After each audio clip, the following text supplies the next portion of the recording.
Donc, votre part, comment vous pouvez aider dans le processus de réconciliation? Je vais commencer par vous donner une petite leçon de terminologie. Tout simplement parce que pour une réconciliation, c'est important d'employer des termes qui sont justes.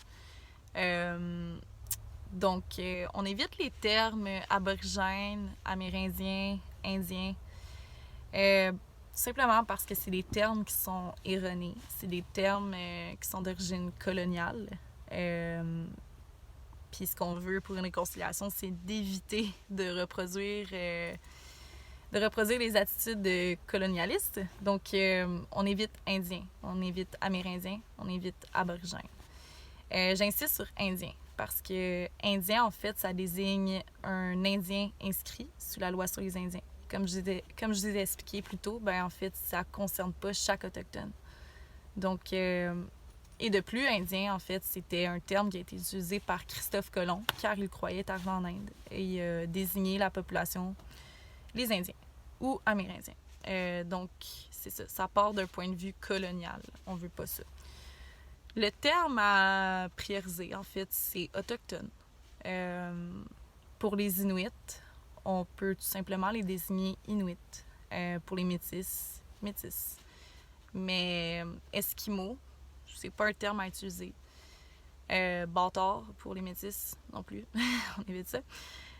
Donc voilà, autochtone, Métis, Inuit.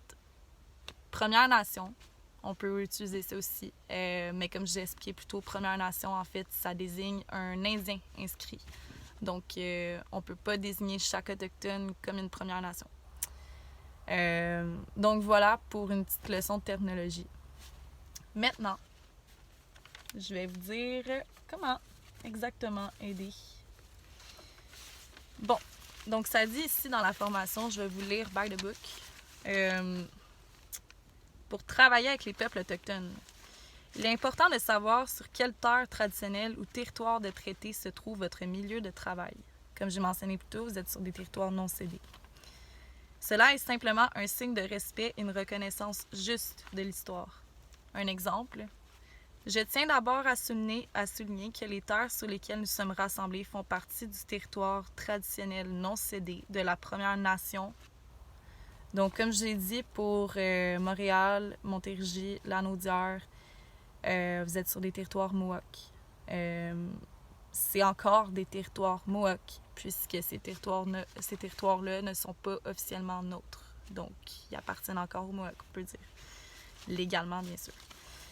Donc, juste reconnaître sur quelle terre vous vous trouvez, c'est un signe de respect. C'est un signe que vous comprenez l'histoire. C'est un signe que, oui, vous occupez ces terres-là. Ces terres-là vous permettent d'exercer vos activités économiques. Mais c'est de reconnaître que vous comprenez que ces terres-là ne vous appartiennent pas.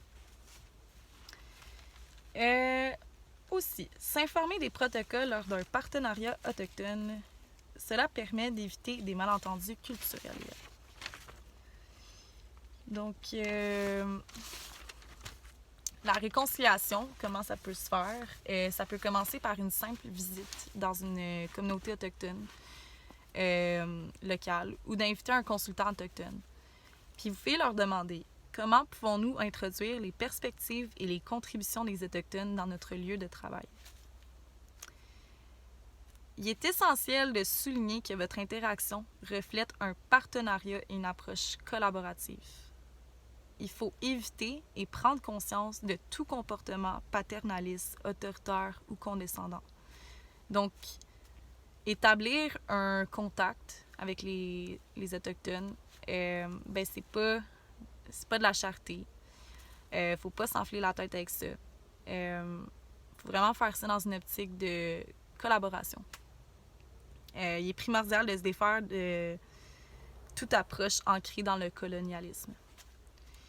Donc, les mots-clés à retenir pour une réconciliation, c'est diversité, inclusion, collaboration, réconciliation.